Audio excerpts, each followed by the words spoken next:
administration to do whatever it wants, whenever it wants. I want to pick up on my colleague's questioning because I actually know from years of conversations with you your heart about human rights in countries like Venezuela, Mr. Secretary.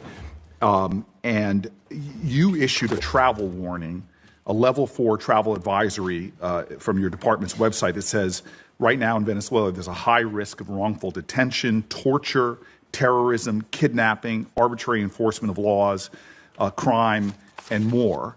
And when we hear from the president that he is in charge, that you all are running this government to that extent, I have a lot of concerns when it comes to the rampant human rights violations that are persisting. Cabello is Maduro's key hardline enforcer. He's continued to intimidate and suppress Venezuelan voices. He remains in control of Venezuela's security services, the colectivos. We're seeing extraordinary examples that the constant oppression of the people is continuing as these folks are remaining in control of the country. So I just want to know what is the plan to address in a much more aggressive manner these severe human rights violations and to try to stop these armed militias. Because if we are doing things to stabilize their government, if we're turning over resources and money to the very groups that are creating these horrors, that seems to me against America's values, and it seems to me something that is should be unacceptable to Congress on both sides. Yeah, well, absolutely. The Venezuela I described that we want to see emerge from this is one in which none of that is happening.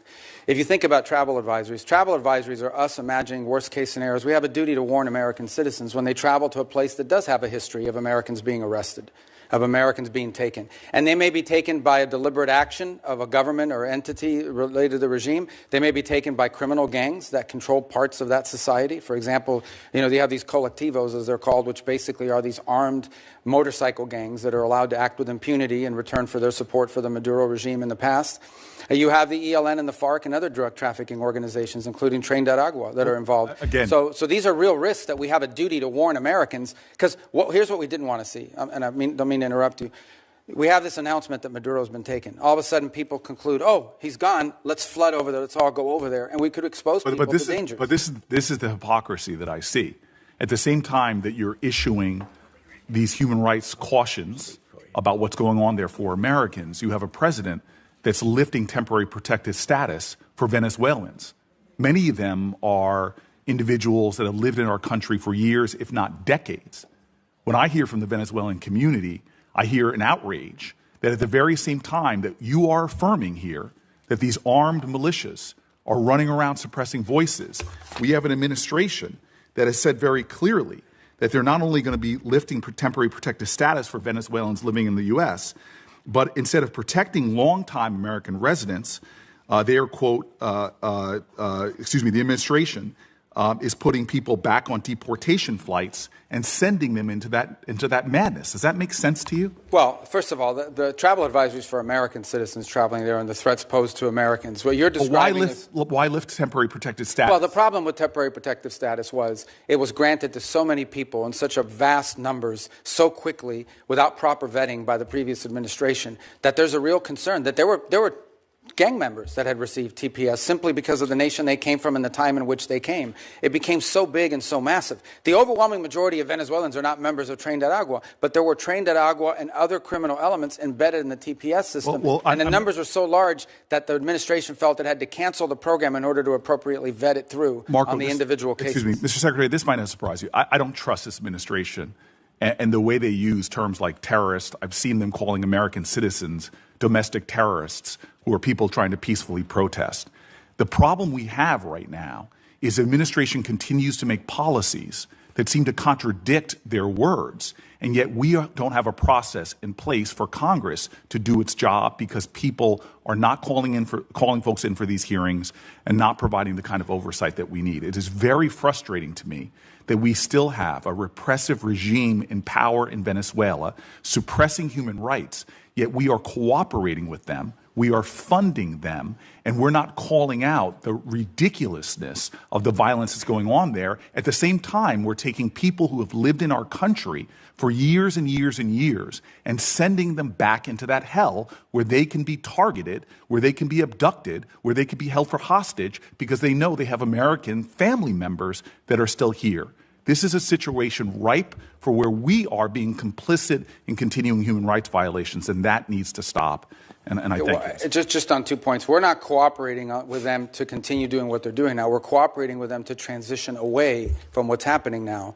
And as I said, we're not even 4 weeks into this thing. And if it continues to look like this in 6 months, 9 months, a year from now, if progress isn't being made, we'll have very different feelings about it. But what we're cooperating on is not the continuation of what's happening. It's a movement away from all this and transitioning ultimately to something that looks nothing like this. That's the goal. But it's been less than 4 weeks. I mean, we think we've made substantial progress in a very short period of time.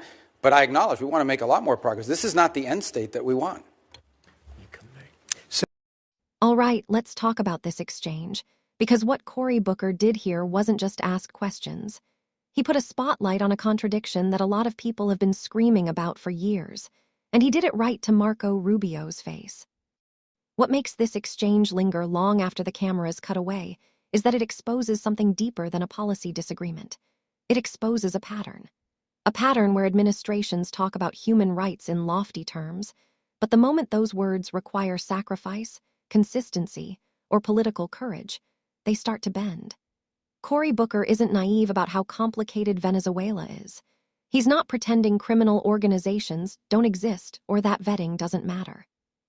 What he's saying is much more fundamental than that. You don't solve complexity by abandoning principle. Because if the situation in Venezuela is so dire that Americans are warned not to step foot there, if armed militias roam freely, if dissent is crushed, and people disappear into detention, then deporting people back into that reality isn't a neutral administrative act. It's a choice, a conscious decision to prioritize optics and ideology over human life, and no amount of bureaucratic language can soften that truth. This is where Booker's frustration really resonates. Congress is supposed to be the check. Oversight is supposed to be the mechanism that forces answers, forces consistency, forces accountability. But when hearings are limited, when scrutiny is avoided, when contradictions are waved away instead of confronted, the system breaks down. And the people who pay the price are never the ones making the decisions. It's the families who have lived here for a decade, the kids who know no other home, the workers who trusted America's promise of protection. There's also something unsettling about how easily the word security gets used to justify collective punishment. When entire communities are treated as suspect because of where they're from, that's not precision, that's fear-based governance. Booker calls that out directly, especially in the context of an administration that has already shown a willingness to stretch the definition of terrorist when it comes to domestic dissent. Once that line starts moving, no one should feel comfortable. And zooming out even further, this moment underscores a truth we don't talk about enough. U.S. foreign policy doesn't just happen overseas. It follows people home. It shows up at airports, detention centers, courtrooms, and deportation flights. You can't claim to oppose authoritarianism abroad while mimicking its callousness at home. You can't denounce repression while sending people back into it with a shrug and a press release. Booker's grilling of Rubio isn't about personal animosity. It's about credibility, about whether America's moral language still means anything when tested, about whether human rights are universal or selectively applied based on political convenience. And the uncomfortable reality is that this administration hasn't offered a convincing answer. At the end of the day, this isn't a left versus right argument. It's a values versus expediency argument. Do we stand by people when it's hard or only when it's easy? Do we mean it when we say never again? Or do we quietly accept, not our problem, once the headlines fade? That's why this exchange matters, because it forces viewers to sit with a question that doesn't have a partisan escape hatch. If we know a place is dangerous, unjust, and violent, and we say it out loud, then what responsibility do we have to the people who fled it and trusted us? Cory Booker didn't let that question get buried.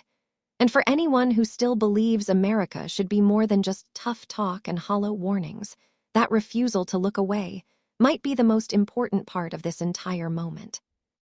If this is the kind of deep, honest political breakdown you want more of, make sure you like the video, subscribe to the channel, and hit that notification bell. And seriously, jump into the comments. Should the U.S. be deporting people to countries it openly calls unsafe, or is Booker right that this policy crosses a moral line? Let's hear it.